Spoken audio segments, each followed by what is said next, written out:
오늘 우리에게 주시는 하나님의 말씀은 요한복음 4장 22절에서 24절입니다. 합독하신 후에 성경에 손을 얹고 말씀 선언으로 하나님 앞에서 다짐하겠습니다. 너희는 알지 못하는 것을 예배하고 우리는 아는 것을 예배하노니 이는 구원이 유대인에게서 남이라. 아버지께 참되게 예배하는 자들은 영과 진리로 예배할 때가 오나니 곧 이때라. 아버지께서는 자기에게 이렇게 예배하는 자들을 찾으시느니라. 하나님은 영이시니 예배하는 자가 영과 진리로 예배할지니라. 이 성경은 살아계신 하나님의 말씀입니다. 이 성경은 삶의 기준이 되는 말씀입니다. 이 성경은 지금 저를 향한 말씀입니다. 이제 말씀을 들을 때 영혼의 귀를 열어 주옵소서. 아멘. 자리에 앉겠습니다.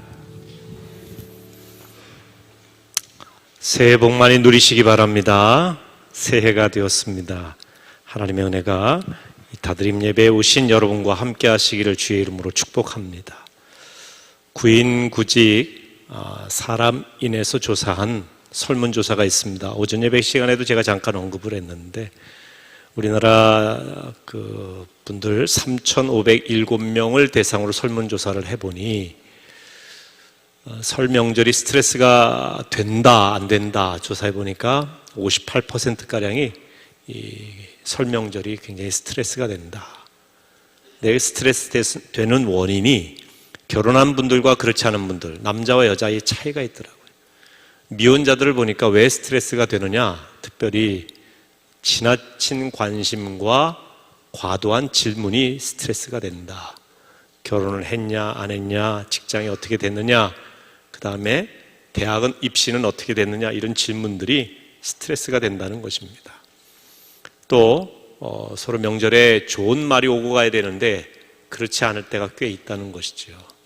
그러다 보니까 굉장히 명절에 만나는 것이 스트레스가 되고, 또 명절을 전후해서 우리나라 이혼율이 2.2배가량이 높아진대요. 명절에 이혼하는 경우가 꽤 많이 있어요. 더군다나 중앙자살예방센터에 의하면은 이 명절 3일을 전후해서 자살률이 적게는 21%, 많이 늘어날 때는 48%까지 더 딴 때보다 증가한다는 겁니다. 자살률이.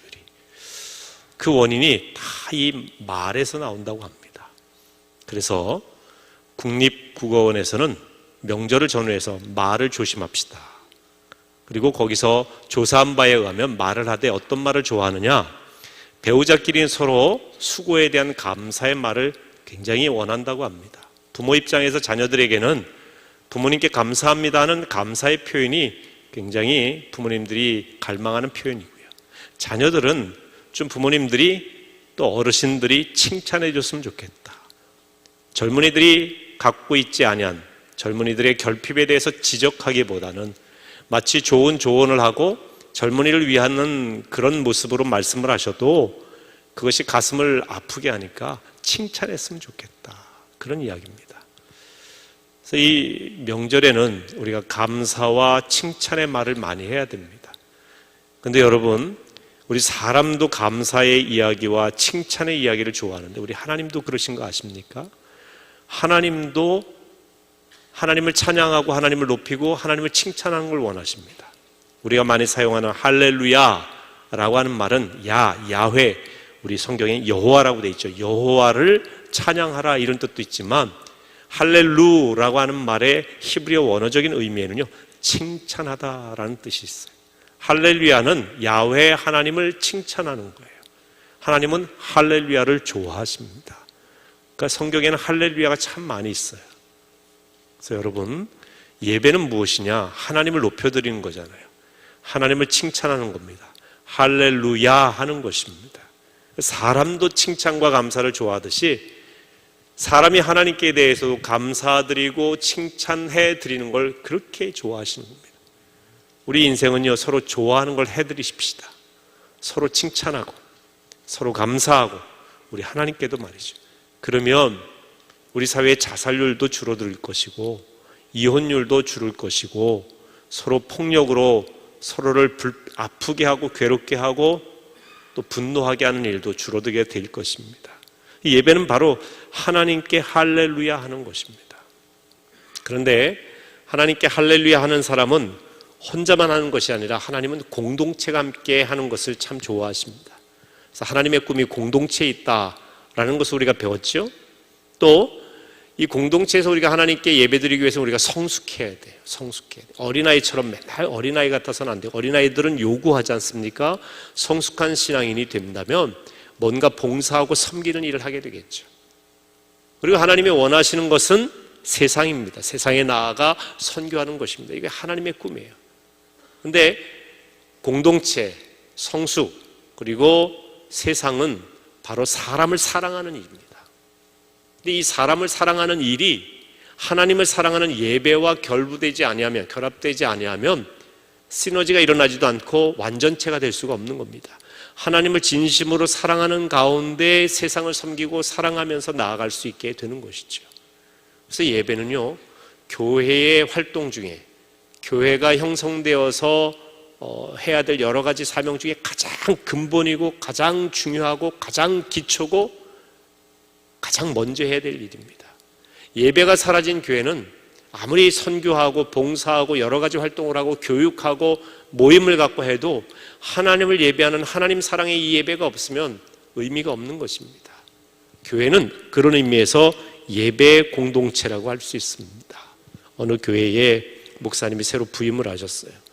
그 목사님은 아버님을 모시고 살았는데 이 아버님이 예배 시간마다 주무시는 거예요. 늘 앞자리에 앉으셔요. 목사님 말씀 들을 때는 앞자리에 앉아야 된다고 하면서 아들이지만 아들 설교를 듣기 위해서 늘 앞자리에 앉으시는데 앞자리에서 주무시는 거예요. 조시는 게 아니라 주무시는 거예요. 그러니까 성도들이 다 뒤에서 보는 겁니다. 그렇게 간절히 부탁을 드려도 아버님이 예배 시간이 굉장히 달고 오묘한가 봐요. 주무시는 겁니다. 새로 이제 부임을 하지 않았습니까? 새로운 교회에서는 아버님이 제발 주무시지 않았으면 좋겠다 해서 아버님께 신신당부를 드렸는데 아들 목사님이 이게 믿기지가 않는 거예요. 그래서 아무래도 안 되겠다 싶어서 초등학교 다니는 아들에게 할아버지 옆에 딱 붙어 앉아서 할아버지 주무시지 않도록 하는 것이 너의 사명이다. 사명을 주신 겁니다. 할아버님이 주무실만 할 땐 깨워드려라. 그러면 그때마다 아빠가 내게 1,000원을 주겠다. 그러니까 이 아들이 초등학교 오래된 이야기니까 아우 얼마나 감사해요. 용돈을 1,000원을 더 받을 수 있으니까 할아버지 깨워드리기 위해서 그 옆에 딱 붙어 앉아 있습니다. 사명을 몇 주 동안 잘 감당하는데 그런데 몇 주 지난 뒤에는 할아버지가 주무시는데도 이 아이가 안 깨우는 겁니다. 끝나고 나서 아빠가 너무 화가 난 거예요. 예배 시간에 계속 주무시니까 설교도 잘 안 되고 예배도 엉망이 된 것 같고 말이죠. 너는 왜 아빠가 그렇게 얘기했는데 그 사명을 감당하지 않았니? 다시는 너에게 1,000원 안 줘. 괜찮아 아빠. 할아버지가 안 깨우면 2,000원 준다고 그랬어. 할아버지와 거래 딜이 형성이 된 겁니다. 여러분 목사의 고민은요 예배에 있어요. 예배. 어떻게 하면 이 예배를 잘 드릴 수 있을까? 어떻게 하면 생명력 있는 예배를 드릴 수 있을까? 그런데 그 중에 하나가 뭐냐면 어떻게 하면 교인들이 안 졸고 예배 드릴 수 있게 할까? 앞에서는 다 보이거든요. 여러분이 묵상하는지 조는지 자는지 다 보이거든요. 근데 이렇게 교인들이 주무시면 목사도 힘이 빠지는 거예요. 그리고 그렇게 주무시는 가운데 말씀이 들어갈 리도 없고요. 어떻게 하면 이 생동감 있게 지루하지 않은 마치 사랑하는 연인과의 만남을 갖는 것처럼 하나님과의 만남을 이룰 수 있을까? 이게 목회자의 고민이에요. 하나님을 사랑하는 마음으로 어떻게 성도들이 예배드릴 수 있도록 할까? 그래서 계속해서 이 예배에 대해서 고민을 하는 겁니다. 그 가운데 나온 예배가 오후 예배가 다드림 예배죠. 우리 청년들도 살리고요. 또 오후 예배에 오시는 우리 성도들에게도 함께 은혜를 나누는 예배를 드리기 위해서 이 다드림 예배를 만들었어요. 여러분 이 예배 가운데 사람들의 생각이 바뀝니다. 생각이 전환이 되고 변화가 일어나기 시작해요. 하나님을 사랑하는 것, 하나님이 원하시는 것, 하나님이 기뻐하시는 것을 행하는 것이 우리 성도들의 사명인데 그게 뭐냐면 예배예요. 그래서 오늘 본문에도 보면 하나님께서 누구를 찾으신다고 했습니까? 예배자를 찾으신다고 그랬어요.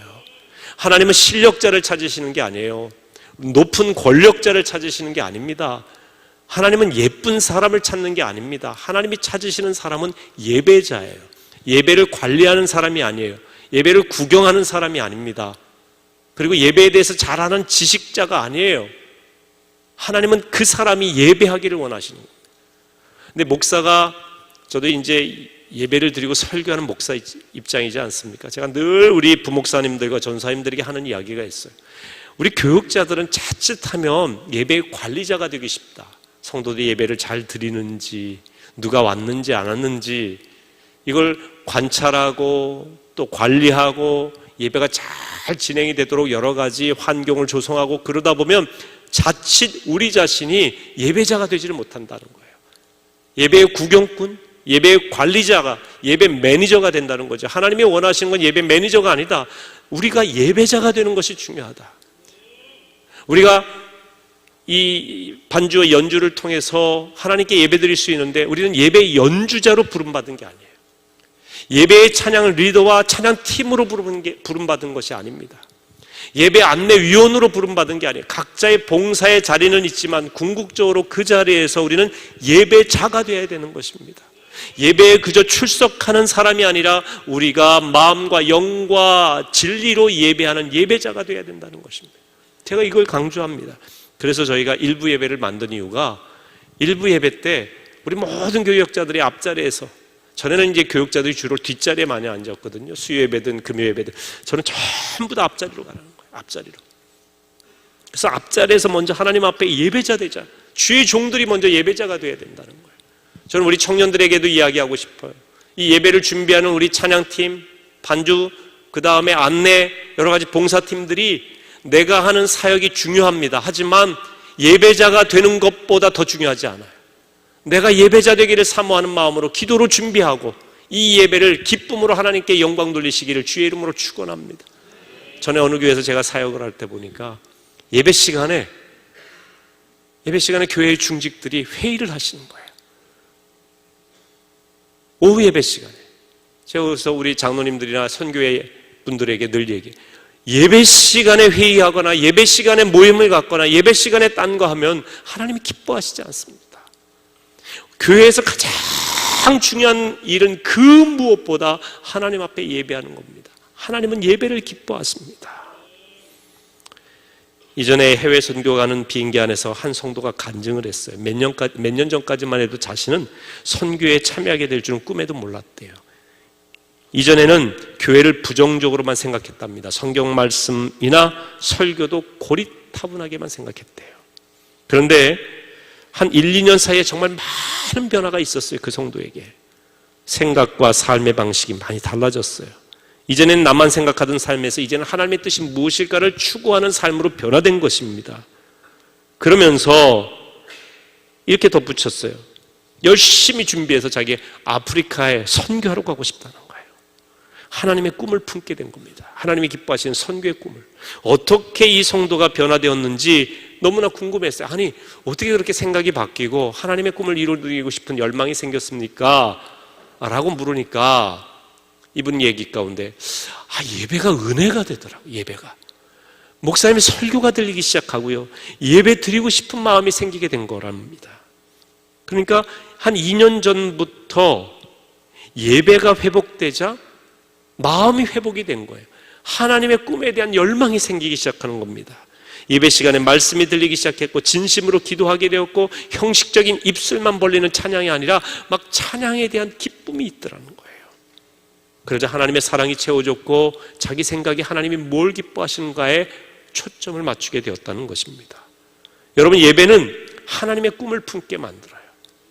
여러분, 우리가 선교하러 그냥 가는 게 아닙니다. 그저 사람들이 가니까 그냥 선교하러 가면 그 선교의 열매도 없을 뿐만 아니라 선교가 너무 힘들어요. 그런데 하나님을 예배하는 가운데 하나님의 꿈을 품은 사람들은 포기하지 않습니다. 그래서 하나님께서는 예배자를 기다리시는 겁니다. 우리 청년 담당 김병재 목사님은 우리 안양교회 오기 전과 후가 선교에 대한 생각이나 예배에 대한 생각이 참 많이 바뀌었다고 하는 고백을 합니다. 그래서 이 예배에 대한 열망이 생기게 되었고 그러면서 선교에 대한 비전을 품게 되었다고 합니다. 얼마 전에 우리 김병재 목사님이 제게 이런 카톡을 보내왔어요. 제가 그대로 한번 읽어드릴게요. 목사님, 저희는 이제 금요일에 시작을 앞두고 있습니다. 매일 7시에 모여 식사 후 말씀 묵상으로 하루를 시작하고 있습니다. 여기 온 이후 비가 많이 왔습니다. 그래서 얼마나 감사한지 모릅니다. 비록 땅은 질퍽이지만 시원한 가운데 사역을 감당하고 있습니다. 또 전도 집회와 축호 전도를 시작할 때면 어김없이 비가 그칩니다. 선교팀 누군가의 고백처럼 하나님께서 불기둥과 구름기둥으로 인도하심을 느낍니다. 더하여 안양교회 성도들의 중보가 피부로 느껴지는 하루하루입니다. 이제 한 번의 전도 집회와 원주민, 과란이족 사역, 그리고 주일 사역이 남아 있습니다. 끝까지 하나님 안에서 행복한 일정을 감당하겠습니다. 한편 박상하 선교사님과의 대화를 통해서 선교와 교회를 더 깊이 이해하고 있습니다. 이 배움이 제게 얼마나 큰지 모릅니다. 제가 살아온 신앙 배경은 선교를 크게 강조하지 않는 상황이었습니다. 그래서 제 목회 철학 가운데서도 선교는 자연스럽게 후순위였습니다. 그런데 안양교회와 목사님을 만나고 완전히 바뀌었습니다. 선교가 얼마나 중요한지, 또 선교를 어떻게 해야 하는지를 배우고 있습니다. 진심으로 감사드립니다. 선교사님이 강조하시길 선교는 사람을 키우는 일이라고 합니다. 저는 목사님의 목회를 통해서 이것을 봅니다. 당대에 머무르지 않으시고 계속해서 다음 세대와 사람을 키우시는 모습에 늘 도전을 받습니다. 아울러 저 또한 그 수혜자 중에 한 사람이라는 것이 가슴 벅찹니다. 저 또한 목사님처럼 누군가를, 또 다음 세대를 준비하는 나무 같은 목회자가 되기 위해 노력하겠습니다. 이제 한국은 연휴의 시작이겠네요. 저와 선교팀에게 목사님은 이렇게 좋은 얘기가 계속되고 있기 때문에 제가 여기서 그치다. 주 안에서 복 많이 누리시기를 바랍니다. 그렇게 보내왔어요. 하여튼 굉장히 기분이 좋았어요. 왜냐하면 선교에 대해서 몰랐다가 우리 교회에 와서 예배드리고 말씀을 듣고 선교에 대해서 예배하는 가운데 꿈을 품게 된 거예요. 하나님이 기뻐하시는 것이 무엇인지. 그리고 이제 본인이 가게 되는데 김병재 목사님은 허리가 안 좋아요. 그래서 비행기를 조금 오래 타거나 그러면 굉장히 고통이 있는데, 여기는 30시간을 가야 되거든요. 중간에 한 대여섯 시간은 기다리는 시간이고요. 그러니까 36시간 걸려서 따라가기 갔습니다. 지난 주일 밤에 갔는데 화요일 오전에 도착했으니까. 그러니까 그렇게 먼 거리입니다. 그런데 가겠다고 하는 거예요. 괜찮겠냐, 허리가 괜찮겠냐. 그런데 하나님의 꿈을 이루어드리는 일인데 하나님께서 지켜주실 줄 믿고 가겠습니다 하는 마음으로 갔어요. 여러분, 이 예배에서 하나님께서 주시는 은혜가 있습니다. 하나님의 꿈을 품게 하는 은혜가 있어요. 꼭 예배여야 되는가, 다른 방법은 없습니까? 라고 말할 수 있을런지도 모릅니다. 물론 다른 방법이 있을 수 있겠죠. 하지만 성경에서 예배만큼 하나님의 꿈에 대해서 많이 언급되는 것이 없습니다. 창세기 아벨과 가인의 예배 이야기가 나오죠. 하나님께서 아벨과 그 제물은 받으셨지만 가인과 그 제물은 받지 아니하셨다 말씀하셨습니다. 출애굽기에 보면 이스라엘은 광야 생활 중에 하나님께 예배드릴 수 있는 성막을 건축하는 데 심혈을 기울였어요. 그리고 출애굽 역사 가운데 쓰여진 레위기라고 하는 성경은 온통 하나님께 드리는 제사 예배에 관한 이야기입니다. 이스라엘의 초대왕 사울은 예배를 소홀히 해서 하나님께 버림받은 반면에 다윗은 소년 목동이었지만 하나님을 찬양하고 진심으로 예배하는 사람이었기에 하나님께서 그 마음에 합한 자로 쓰셨습니다. 그가 하나님의 법궤가 다윗궁으로 들어올 때에 너무너무 기뻤어요. 하나님의 임재를 의미하는 법궤, 하나님의 십계명과 만나와 하나님의 역사를 상징하는 쌍난 지팡이가 있는 그 법궤가 다윗궁으로 돌아올 때 그는 어린아이처럼 뛰면서 하나님을 찬양하고 예배했습니다. 바지춤이 내려가는 것도 모르고 말이지요. 왕비였던 미갈이라고 하는 사울의 딸이 그 모습을 천박하다고 그를 책망했을 때에 다윗은 이보다 더한 일이라도 나는 하나님을 찬양하겠다라고 이야기했고요. 찬양하는 다윗을 책망하며 천박하게 봤던 미갈은 평생에 아이가 생기지 않는 천벌을 받게 됩니다. 그것은 성경에 그렇게 기록되어 있어요. 아이를 안 낳고 갖지 못하는 것 자체가 천벌이라는 게 아니라 미갈에게 내린 벌이라고 하는 거죠. 후대가 없는 벌이라고 하는 것입니다. 그러니까 그만큼 하나님을 예배하는 일은 중요합니다. 신약 요한계시록에 보면 천국에서 하나님의 백성들이 예배하는 장면이 여러 번 묘사되고 있습니다. 예배는 은혜의 통로입니다. 예배는 종합 선물 세트와 같습니다. 말씀과 기도와 찬양과 교제와 헌신과 고백이 이 예배 안에 다 있지 않습니까? 그렇기 때문에 우리는 예배를 통해 하나님의 사랑을 깨닫습니다. 하나님이 인간을 지으신 목적도 하나님을 찬송하고 예배하기 위함입니다. 이사야 43장 21절에 이렇게 되어 있습니다. 같이 읽습니다. 이 백성은 내가 나를 위하여 지었나니 나를 찬송하게 하려 함이니라. 여러분, 우리가 지음받은 목적은 여러분 자신을 위해서가 아니라 하나님을 위해서 지음받았고요, 하나님을 찬송하기 위해 지음받았습니다. 그렇기 때문에 하나님의 꿈은 예배입니다. 성도들의 수준은 예배를 보면 알 수 있습니다.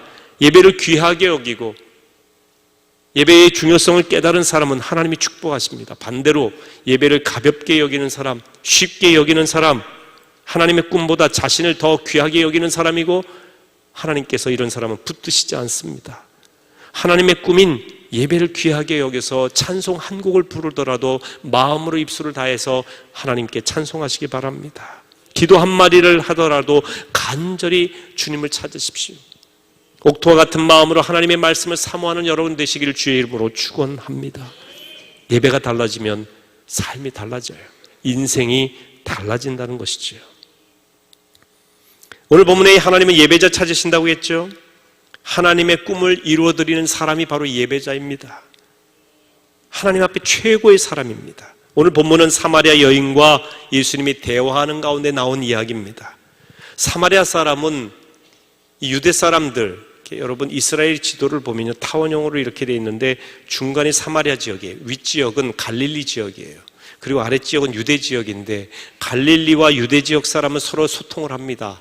교류를 해요. 근데 중간에 있는 이 사마리아 사람들하고는 교류를 안 합니다. 왜냐하면 과거의 역사 가운데 아수르와 바벨론 지배를 당할 때 이 중간 지역에 있는 사마리아 사람들은 하나님의 명령은 다른 민족하고 결혼하여 혼혈이 되지만 섞이지 말라, 섞이는 걸 싫어하셨어요. 구별된 민족으로 살라고 했는데 이것을 어길 수밖에 없는 여러 가지 역사적인 상황이 있음에도 불구하고 어쨌든 어기고 혼혈이 된 거예요. 섞인 겁니다. 그러다 보니까 이 유대 민족들에게 있어서 사마리아라고 하는 지역 사람들은 하나님의 법을 어긴 사람, 개 같은 존재들, 지저분한 민족, 그렇게 여기게 되었다는 거예요. 그래서 그 땅도 밟지를 않아요. 그래서 유대 사람들이 갈릴리 지역으로 갈 때는 사마리아 땅을 돌아서 저쪽으로 돌아서 갔어요. 다른 나라 땅을 오히려 밟고 갔어요. 그리고 갈릴리 지역 사람들도 내려올 때 이 사마리아 땅을 밟지는 않습니다. 근데 예수님께서는 유대의 젊은이시고 유대인이심에도 불구하고 사마리아 땅을 지나가셨습니다. 예수님은 그것 가지고 사마리아 사람을 차별하지 않으셨어요. 그러시다가 수가성이라고 하는 곳에 우물가에서 사마리아 여인을 만난 겁니다. 여러 가지 대화를 나누는 가운데 이 여인의 관심 속에 예배가 있었어요. 예배가 있었어요. 사마리아 사람도 예배를 드렸습니다. 그들 열심히 예배했어요. 그래서 이 사마리아 여인도 예배에 대해서 궁금한 걸 질문했습니다. 그런데 그들은 예배를 드리긴 드렸지만 모르는 것에 대해서 예배를 드렸어요. 잘못된 예배를 드렸다는 얘기죠. 자, 22절 오늘 본문 말씀 같이 읽습니다. 너희는 알지 못하는 것을 예배하고 우리는 아는 것을 예배하노니 이는 구원이 유대인에게서 남이라. 유대인은 아는 것을 예배한다는 것이죠. 즉 하나님을 예배한다는 거예요. 근데 너희는 모르는 것을 예배한다, 막연한 것을 예배한다. 이게 우상 숭배입니다. 하나님 아닌 다른 것을 예배하고 있다는 그런 이야기예요.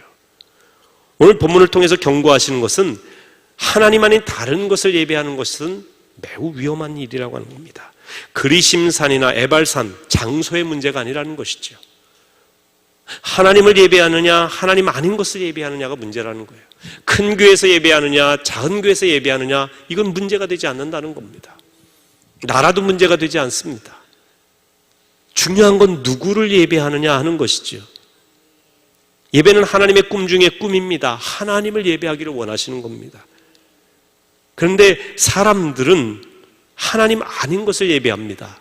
많은 사람들이 나는 하나님 보이지도 않는데 그 하나님 나 섬길 수 없고 나는 신앙이 없습니다. 나는 누군가를 섬기지 않습니다. 그럴지 모르지만 조금만 들여다보면 사람들은 누군가 무엇인가를 예배하는 다 예배자들이에요. 그런데 영과 진리로 하나님을 예배하지 않는 것이죠. 사람들이 가장 많이 예배하는 대상이 돈입니다. 돈. 이 돈을요, 맘몬이라고 합니다. 맘몬. 이 맘몬이라고 하는 말에 옛날 맘몬 신이 있었거든요. 물질의 신을 의미합니다. 이 맘몬이라고 하는 말에서 머니가 나왔어요. 머니. 할아버지들이 제일 좋아하는 돈이 뭔지 아십니까? 할머니래요. 머니. 할아버지도 머니를 좋아하고. 여러분, 돈을 넣는 곳을 뭐라고 합니까? 주머니라고 합니다. 희한하게도 우리나라 말인데 머니가 들어가요. 온갖 곳에 다 머니가 있어요. 머니. 뭐니 해도 머니가 좋다고 그러지 않습니까? 그런데 성경은 이렇게 말하고 있습니다. 누가복음 16장 13절에 너희는 하나님과 재물을 겸하여 섬길 수 없느니라. 하나님과 재물은 결코 함께 섬길 수 없다는 거예요. 많은 사람들이 돈을 신처럼 섬깁니다. 사람의 목숨보다도 돈을 더 생각합니다. 공부의 목적이 뭘까? 보니까 돈이에요. 좋은 대학 나와서 좋은 직장에 취직해서 연봉 많이 받고 돈 많이 벌어서 인정받는 그런 사람이 되는 거죠. 진로의 방향도 돈 아닙니까? 심지어 사람의 가치도 돈으로 환산하죠. 연예인들의 가치도 CF 출연료가 얼마냐? 선수들의 가치도 연봉이 얼마냐? 이걸로 그 사람의 가치를 평가하는 시대가 되었습니다. 사람들이 하나님을 안 믿어서 무신론자가 아니라 잘못된 신, 맘몬신을 섬기는 예배자들인 것입니다. 돈과 더불어 많은 사람들이 예배하는 것이 외모죠. 외모지상주의가 되었습니다. 외모지상주의를 넘어서 외모절대주의라는 표현도 씁니다. 모든 판단의 기준이 외모입니다. 외모를 두고 타인을 정죄하기도 하고요. 외모 때문에 그 사람을 찬양하기도 합니다. 외모에 너무 많은 시간과 힘과 감정을 할애합니다. 남자들은 거기서 자유롭지 않습니다. 좋은 몸 만들기에 푹 빠진 형제들도 있지요. 근육 손실을 가장 두려워한다는 그런 우스갯소리도 있습니다. 남자들은 근육이 있어야 된다. 복근을 만들기 위해서 애를 쓰기도 합니다. 삶의 스케줄이 외모를 꾸미는데 아주 투자하는 시간이 많죠. 과거 사람들이 미의 여신인 아프로디테를 섬기듯이 오늘 많은 사람들은 남자든 여자든 외모 숭배의 시대예요. 지난 영성기도 기간에 우리 교인들에게 물어봤습니다. 우리 영성기도 해마다 제가 이제 1월달 아니면 2월달에 기도학교를 마치신 분들 가운데 영성기도학교에 들어갑니다. 우리가 보통 기도하면 부르짖는 내가 말하는 기도, 구하라 찾으라 두드리라 하는 이 위주의 기도를 드리는데 기도에 보면요, 잠잠히 그분의 말씀을 기다리라, 잠잠히 기다리라고 하는 표현이 참 많이 나옵니다. 여러분, 기도는 영혼의 호흡이지 않습니까? 호흡이라고 하는 것은 내뱉는 날숨과 들이마시는 들숨이 같이 있을 때 호흡이에요. 기도는 영혼의 대화라고 합니다. 대화는 혼자 말하는 강연이나 독백이 아닙니다. 대화는 주고받는 것이죠. 우리는 기도의 정의를 이렇게 얘기하면서도 혼자 말합니다. 기도할 때 주로 자기 얘기하고 끝나는 거예요. 하나님의 음성을 들어야죠. 하나님의 뜻이 무엇일까? 하나님이 내 마음 가운데 깨닫게 하시는 바가 무엇일까를 듣는 기도, 이걸 소위 경청기도라고 합니다. 호흡을 하면서 그 호흡 속에서도 하나님께서 말씀하시는 바가 무엇인지를 듣는 훈련을 위해서 영성기도를 갑니다. 그래서 듣는 훈련이에요. 조용히 묵상하는 기도입니다. 우리가 그동안은 가만히 있지 못하고 분주했는데 이제는 천천히 호흡하며 주의 말씀을 기다리는 그런 기도의 시간이죠.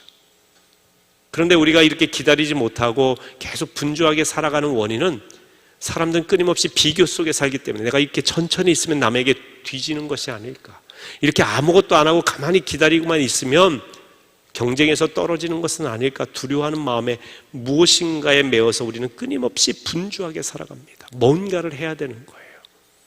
사람들이 세 가지 잘못된 평가를 하지 않습니까?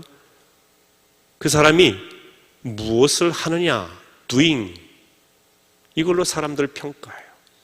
그 사람이 하는 일로 말이죠. 그 다음에 그 사람이 손에 쥔 것이 무엇이냐, having으로 평가합니다. 뭘 쥐고 있느냐. 그리고 다른 사람이 나를 어떻게 보느냐, 이걸로 사람을 평가합니다. 타인에 의해서 평가받는 것이 중요하죠. 그런데 이것은 거짓자예요. 진정한 내가 아닙니다. 소유한 것과 내가 하는 일, 사람들의 평가가 나 자신은 아니에요. 우리는 하나님이 어떻게 우리를 바라보느냐가 중요하죠. 하나님께서는 우리를 신기하고 묘하기가 측량할 길이 없는 신묘막측한 존재로 지으셨다고 시편 139편 14절에 말씀하고 있습니다. 하나님께서는 그분의 영광을 위해서 우리를 작품으로 만드셨는데 우리는 끊임없이 사람들과의 비교하면서 우리를 끊임없이 상품으로 만들어가고 있습니다. 사람 스스로가 자기를 상품화하는 것이죠. 물질로, 하는 일로, 사람들의 평가로 끊임없이 비교 대상 가운데 내던지고 있습니다. 거기에 매몰되어 있어요. 사람들이 그렇게 말하더라도 평가하더라도 내 자신이 그것과 상관없이 나는 하나님이 보시는 시선으로 나를 바라보고 세상을 바라보고 살면 훨씬 여유롭습니다. 그러기 위해서 우리는 그분의 음성을 들어야 돼요. 여러분, 예배는 우리가 말하고 찬양만 하는 시간이 아니라 그분이 말씀을 통해 내게 말씀하시는 바를 듣는 시간입니다. 귀를 기울이는 시간이죠. 그래서 지난 영성기도 시간에 세상 사람들이 신처럼 생각하는 게 뭐가 있습니까? 라고 물었어요. 다양한 대답을 내놨는데 돈, 외모, 재능, 지위, 인기, 권력, 건강, 그리고 학벌, 그리고 자녀, 부모들이기 때문에 다양한 이 시대의 우상이 있습니다. 우상을 예배해서는 안 됩니다. 사마리아 여인도 우상이 있었어요. 여인에게 우상은 남편, 아니 어쩌면 사람, 아니 그 사람과의 관계를 섬기고 있었을런지 몰라요. 혼자 있는 건 외로운데 자기가 도덕적으로 깨끗하진 않는데 홀로 있기는 어렵고 그래서 누군가와 끊임없이 관계를 갖습니다. 아마 이 여인은 관계를 우상시했던 것 같습니다. 관계를 예비했어요. 하지만 어떤 남편도 그녀를 책임져 주지 않았습니다. 사람들의 평가에 의해서 자기가 좌우되기 때문에 사람들이 많이 모이는 저녁 시간이라든지 아침 이른 시간에 물 들어가지 않았습니다. 태양이 쨍쨍 내리쬐는 그 사막과 같은 중동 지역에 그 우물 하나 있는데 그 햇빛이 내리쬐는 그 뜨거운 정오의 시간에, 낮 시간에 그곳을 찾았어요. 왜 아무도 그 시간에 없을 줄 알고. 거기에 예수님이 계셨던 겁니다. 가장 사람들이 없으리라고 했던 그 시간, 아무도 찾지 않는 그 시간, 아무도 관심 갖지 않는 그 시간, 그 자리에 예수님이 계셨던 것이죠. 그러면서 예수님과 만남을 갖습니다.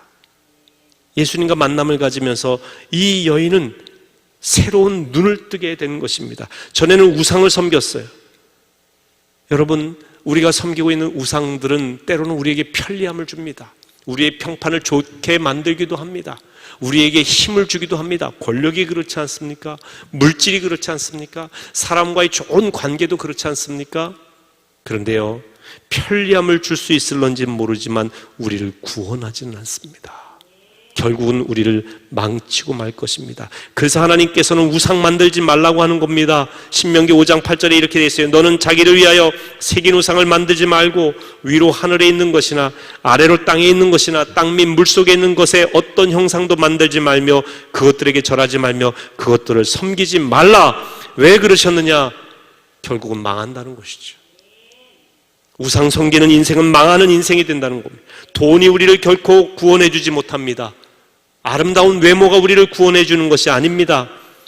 수많은 권력자와의 관계 속에서 우리가 구원받는 게 아니라는 이야기입니다. 우상 숭배에서 떠나야 됩니다. 그래서 고린도전서 10장 14절에 그런즉 내 사랑하는 자들아 우상 숭배하는 일을 피하라, 그렇게 돼 있어요. 우상 숭배를 피하라. 근데요, 요즘 신처럼 생각하는 것이 무엇이냐라고 이야기하는 가운데 특이한 한 가지가 있어요. 요즘 사람들은 이념을 신으로 여긴다는 거예요. 이즘, 공산주의, 또 자본주의, 이 이즘을 섬기고 있다는 거예요. 저는 요즘 우리 사회가 초갈등 사회가 된 것은 이즘을 우상화시켰기 때문이라고 봅니다. 극과 극이에요. 그런데요, 때로는 그 이념을 하나님보다 더 높이는 것 같아요. 성경 말씀과 위배된 그런 이념임에도 불구하고 그것을 섬겨요. 여러분, 공산주의 이념은요, 완전한 무신론입니다. 아니, 저 북한에서는 주체사상에 의해서 공산주의에 의해서 그 사람들이 그거 섬기는 거는 그냥 태어날 때부터 그렇게 됐으니까 그거에 어떻게 보면은 그들에게선 자연스러운 일인데 우리가 보기엔 너무 안타까운 일이죠. 하나님 없는 그 이즘을 섬기고 있어요. 그런데요, 그 반대편에도 그 공산주의와 반대하는 이즘을 섬기는 경우가 있어요. 이념이 우상화되어 있어요. 그러면서 자기들의 이념을 절대화하면서 반대편 이념에 대해서 폭력을 행사하거나 욕을 하거나 하는 것에 대한 정당성을 부여합니다. 그러니까 이념이 우상화되어 있기 때문에 내가 섬기는 우상을 보호하는 일이라면, 이것을 관철시키는 일이라면 그 프로세스가 어떻게 되든지 상관없다는 거예요. 굉장히 위험한 거예요. 굉장히 위험합니다. 여러분, 이념이 우상화되면요, 목숨 겁니다. 저는 대학 시절에 신학대학이지만 제가 다녔던 대학은 꽤 데모를 많이 했습니다. 특히 80년대는 굉장히 이 정권에 대해서, 군사 정권에 대해서 저항하는 이들이 많았죠. 그런 젊은이들의 문화였어요, 그것 자체가. 그런데 잘못된 것을, 불의한 것에 대해서 구약시대의 예언자들도 외쳤죠. 이런 외침 자체가 나쁜 건 아닙니다. 하나님의 뜻을 외치는 것은 결코 우상은 아니죠. 그건 반드시 해야 될 일이에요. 그런데 잘못된 정권을 향해 외치면서 자기들이 갖고 있는 이념을 우상화시키는 일은, 이거는 안 되는 일이에요. 그런 과정으로서의 데몬스트레이션은 매우 위험하죠. 성경은 그 어떤 이념도 하나님을 섬기는 일보다 중요하다고 말하고 있지 않습니다. 오늘 많은 사람들은 자기 생각, 자기의 편견을 섬기고 있어요. 자기가 갖고 있는 생각이 전부인 것처럼 말이죠. 그리고 어떤 사람들은 미디어를 우상시합니다. 미디어에서 나온 이야기, 시대적인 흐름의 이야기를 절대시하고 있습니다. 내 사랑하는 자들아, 우상 숭배하는 일을 피하라.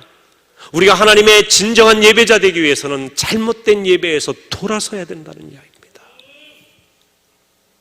재물과 하나님을 겸하여 섬길 수 없다는 이 말은 이념과 하나님을 겸하여 섬길 수 없다는 이야기예요.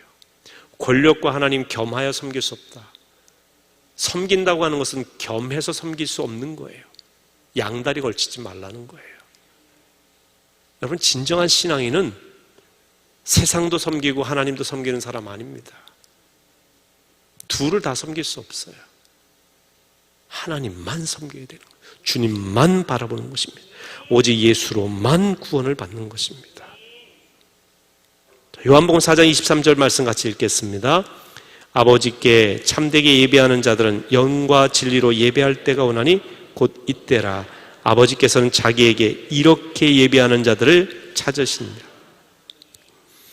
아버지 하나님 간절히 영과 진리로 예배하는 자를 찾으신다고 그랬어요. 얼마나 간절히 찾으시는지, 이 찾다라고 하는 말의 헬라어 원형이 제테오라는 표현이에요. 찾으신다 할 때 이 말이 제테오라는 말이에요.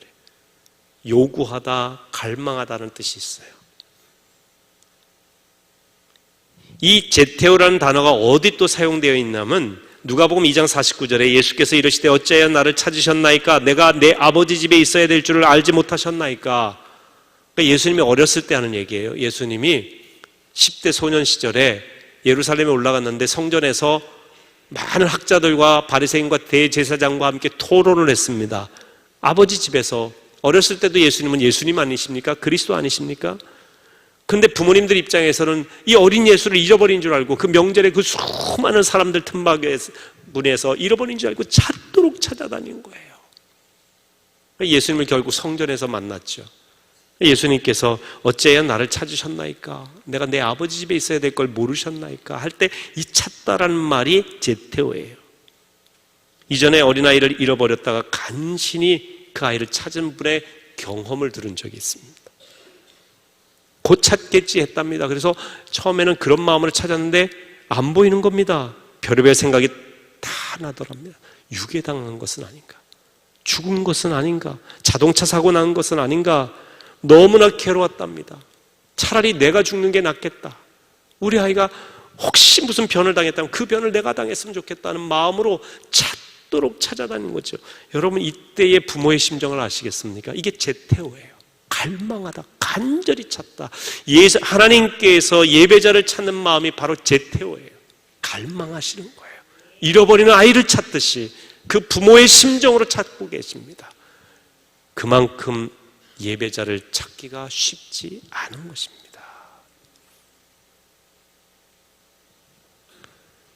예배자를 찾으시는 주님의 마음, 그분은요 자기 아들까지도 아끼지 아니하신 그 사랑으로 말이죠, 우리 모든 사람을 위해서 주시기를 간절히 원하시는 그런 분이에요. 그러니까 예배자를 찾는 이유는 그에게 모든 것을 주시기 위한 거예요. 모든 것을. 우리가 드리는 예배가 다 드림 예배잖아요. 하나님께 다 드린다는 그런 의미인데요. 그런데 여러분, 우리는 이미 하나님께 다 주신 것을 받은 사람이에요. 왜 하나님께서 우리에게 요구하는 게 많으시지 그럴런지 모르겠지만, 하나님께서는 우리에게 먼저 다 주셨어요. 독생자까지 주셨어요. 여러분의 인생을 살리셨습니다. 이미 다 쏟아 부어 주셨어요. 우리가 그분을 사랑한다고 했을 때 성경에 보면 마음과 뜻과 목숨까지 다하여 사랑하라고 했습니다. 이게 예배예요. 예배는 예배의 형식이 아닙니다. 본질적인 예배는 하나님을 내 삶 속에 가장 높여드리는 거예요. 하나님이 제일이라고 하는 고백 속에 살아가는 겁니다. 하나님이 살아계심을 인식하며 살아가는 게 예배예요. 예배당 안에서 우리가 찬양합니다. 하나님께 기도합니다. 열심을 갖습니다. 뜨거움을 갖습니다. 말씀을 듣습니다. 아멘합니다. 참 멋진 예배자 같습니다. 그런데 저 문 밖에 나가서 세상에서 사는데 전혀 하나님을 인식하지 않아요. 마음껏 죄짓고 살아요. 함부로 이야기합니다. 하나님이 우리 마음까지도 살피신다는 것을 인식하며 우리의 마음의 생각도, 마음의 묵상도 주님 앞에 묶어 바치는 그런 사람이 예배자인데, 우리 마음속에 온갖 지저분한 생각을 마음대로 방치해둡니다. 미움, 불의, 음란, 거짓, 남에 대한 비판적인 의식, 부정적인 의식을, 온갖 감정의 오물들을 우리 마음속에 흐트러 놓고 살아갑니다. 여러분, 우리 주변에 만약에 이 쓰레기가 막 집안에 어질러져 있으면 말이에요, 막 서로 난리 날 겁니다. 빨리 치우라고 할 겁니다. 냄새 난다고 그럴 거예요. 그거 못 볼 겁니다. 그런데 왜 우리 마음속에는 온갖 지저분한 것을 다 쌓아놓고 삽니까? 진정한 예배자라고 한다면 우리 속에 있는 걸 주님 앞에 묶어서 다 내려놓아야 돼요. 우리의 삶에 하나님을 두려워하며 살아가야 된다는 것입니다. 어떤 분이 이런 글을 썼어요. CCTV만 또 못한 하나님, 하찮아진 하나님. CCTV 앞에서는 사람들이 두려워해요. 차 운전해 보신 분들은 알아요. 딱 CCTV, 속도, 신호, 위반 차량, 단속, CCTV 딱 그럴 순간 속도를 콱 죽입니다. CCTV 무섭습니다, 여러분. 벌금 나오거든요. 여러분, CCTV 앞에서는요 범죄 못합니다. 주차장 같은데 이런데 곳곳에 설치되어 있으면 절대 못해요. 근데 없으면 해요. 없으면 함부로 해. CCTV 앞에서, 카메라 앞에서 함부로 얘기하는 사람 없어요. 그런데 우리가 하나님 앞에 산다고 하는데, 아무도 안 보더라도 하나님 앞에 산다고 하는데 함부로 말하고 행동한다. CCTV 앞에서는 안 하는데, 그러니까 CCTV만 또 하나님이 못하다고 하는 이야기예요. 여러분이 진정한 예배자라고 한다면 하나님 앞에 서 있다고 하는 청년들의 기도의 이름처럼 코람데오의 자세로 살아야죠. Before God, 하나님 앞에서 이 코람데오의 자세가 예배자로서의 가장 중요한 자세입니다. 코람데오로 살아가는 그 예배자, 하나님의 꿈입니다. 하나님은 그 예배자를 찾으십니다. 영과 진리로 예배하는 그 사람 말이죠. 자, 오늘 4장 24절 같이 읽어보실까요? 하나님은 영이시니 예배하는 자가 영과 진리로 예배할지니라. 여기서 영은 성령, 영적으로. 진리할 때는 이 진리라는 말은 진실하다, 그런 의미가 포함돼요. 진실로 하나님 앞에 예배드리고, 우리의 예배가 우리의 의지로만의 예배가 되면 우리는 하나님 앞에 온전히 나갈 수, 하나님의 성령이 임재하셔야 돼요. 그래서 여러분, 예배 가운데 성령이 임재하시길 기도해야 돼요. 성령께서 기도하게 하고 성령께서 말씀을 듣게 하고 성령이 함께 하시면요, 모든 악한 세력은 떠나가고 거룩한 하나님의 영을 통한 하나님의 말씀이 들리기 시작하는 겁니다. 우리 이 다드림 예배가 영과 진리로 예배드리는 하나님이 기뻐하시는 예배로 날마다 하나님 앞에 나아가는 우리 젊은이들, 우리 모든 성도들이 될 수 있도록 기도하시기를 주의 이름으로 축원합니다. 그런 예배가 될 줄로 믿습니다. 하나님의 꿈인 예배, 그리고 하나님이 찾으시는 바로 예배자 되기를 주의 이름으로 축원합니다. 우리 이 시간 결단의 찬양 같이 하시도록 하겠습니다. 부르신 곳에서라고 하는 찬양입니다. 이 찬양에 보면은 따스한 성령님 마음으로 보내 내 몸을 감싸며 주어지는 평안함 만족함을 느끼네. 부르신 곳에서 나는 예배하네. 어떤 상황에도 나는 예배하네. 부르신 곳에서 나는 예배하네. 어떤 상황에서도 나는 예배하네. 우리 찬양하고 합심으로 하나님, 주님이 찾으시는 그 예배자 되겠습니다. 우리가 하나님이 원하시는 꿈, 예배를 진정으로 올려드리는 예배자 되겠습니다 하는 마음으로 기도하겠습니다.